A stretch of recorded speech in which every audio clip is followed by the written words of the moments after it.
दोस्तों, कल स्मृति ईरानी ने एक लंबी चौड़ी प्रेस कॉन्फ्रेंस की थी और उस प्रेस कॉन्फ्रेंस में दोस्तों निशाने पे थे ये आदमी।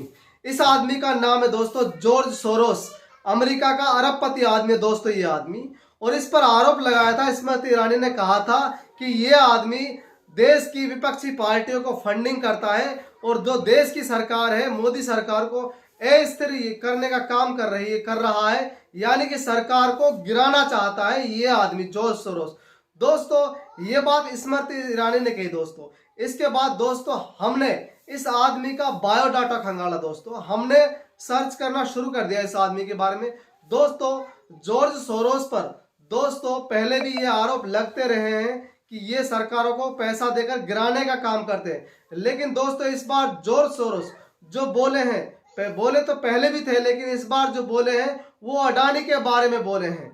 दोस्तों, जॉर्ज सोरोस ने कहा अडानी के स्टॉक रेत की महल की तरह ढह गया है। हिंडनबर्ग के आरोपों ने भारत के रेगुलेटरी फ्रेमवर्क की सच्चाई को सामने ला दिया है। गौतम अडानी के मुद्दे पर वो चुप हैं, लेकिन उन्हें संसद और विदेशी निवेशकों का जवाब देना होगा। अडानी विवाद के कारण भारत में लोकतांत्रिक परिवर्तन होगा। दोस्तों, जॉर्ज सोरोस ने कहा कि पीएम मोदी और अडानी के मधुर रिश्ते हैं, यानी कि बहुत गहरी दोस्ती है दोस्तों। इसके बाद तो बीजेपी आग बबूला हो गई दोस्तों। बीजेपी ने हमला शुरू कर दिया जॉर्ज सोरोस पर। दोस्तों, ऐसा कोई भी विदेशी आदमी या कोई विदेशी ताकत ऐसे हमारे देश पर, लोकतांत्रिक देश पर किसी की हिम्मत नहीं पड़ सकती कि हमारे देश की चुनी हुई सरकार को गिरा दे। गिराने की बात तो दूर की है दोस्तों, सपना भी नहीं देख सकती है दोस्तों। लेकिन बीजेपी इस बात पर आग बबूला हो गई दोस्तों। आपने विपक्ष के किसी नेता, यानी कि ममता बनर्जी, कांग्रेस किसी नेता को जॉर्ज सोरोस की जो बात थी उस पर बोलते हुए देखा है कि स्मृति ईरानी की इस लंबी चौड़ी प्रेस कॉन्फ्रेंस पर शिवसेना सांसद प्रियंका चतुर्वेदी ने कहा, हमारे भारतीय अरबपति भी दूसरे देशों पर राय देते हैं। शुक्र है कि उन देशों पर लोकतंत्र या राष्ट्र के लिए खतरा चिल्लाने के लिए प्रेस कॉन्फ्रेंस करने वाले ट्रोल मंत्री। दोस्तों, कांग्रेस नेता जयराम रमेश ने तो यहां तक कह दिया जॉर्ज सोरोस से कि ये हमारा आंतरिक मामला है, हम आपस में सुलझा लेंगे। आप कौन होते हो हमारे बीच में बोलने वाले? दोस्तों, जब विपक्षी जॉर्ज सोरोस की बात को हवा नहीं दे रहा है तो बीजेपी को आग क्यों लग गई? बीजेपी को आखिर प्रेस कॉन्फ्रेंस करने की जरूरत क्या पड़ गई? दोस्तों, ये बीजेपी की सोची समझी साजिश है।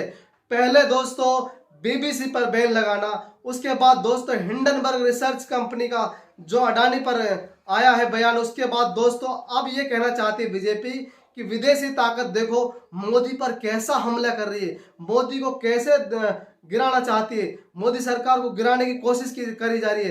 दोस्तों, ये बात बीजेपी अब जोरों शोरों से उठाएगी और देश के लोगों को एक करने का आह्वान जो बीजेपी कर रही है, देश के लोगों को अब ये बात समझाना चाहती है कि देखो प्रधानमंत्री नरेंद्र मोदी पर विदेशी साजिशें कैसे हावी हो रही हैं।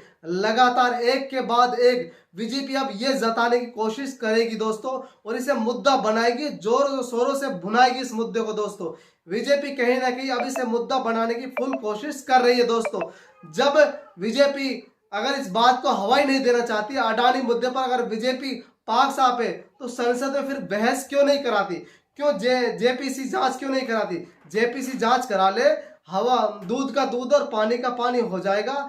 जब हमारे देश में बीजेपी सरकार पर अडानी का आरोप लग रहा है तो अडानी के आरोप पर बीजेपी यानी कि देश की सरकार को जवाब तो देना पड़ेगा और दूध का दूध तो पानी का पानी करवाना ही पड़ेगा। ऐसी हवाई बातों से, विदेशी साजों से, इनसे कहने से कुछ नहीं होगा दोस्तों। इसमें बीजेपी की यानी कि धुलाई और ज्यादा हो गई, यानी कि स्मृति ईरानी को अब ये बात नहीं कहना चाहिए। ऐसी कोई साजिश नहीं है, किसी एक आदमी के कहने से हमारे देश की लोकतांत्रिक सरकार कभी नहीं गिर सकती। लेकिन बीजेपी अब इसको भुनाना चाहती है। बीजेपी जब इतना ही पाक साफ है तो जेपीसी जांच करा ले, उसमें दिक्कत कहाँ है?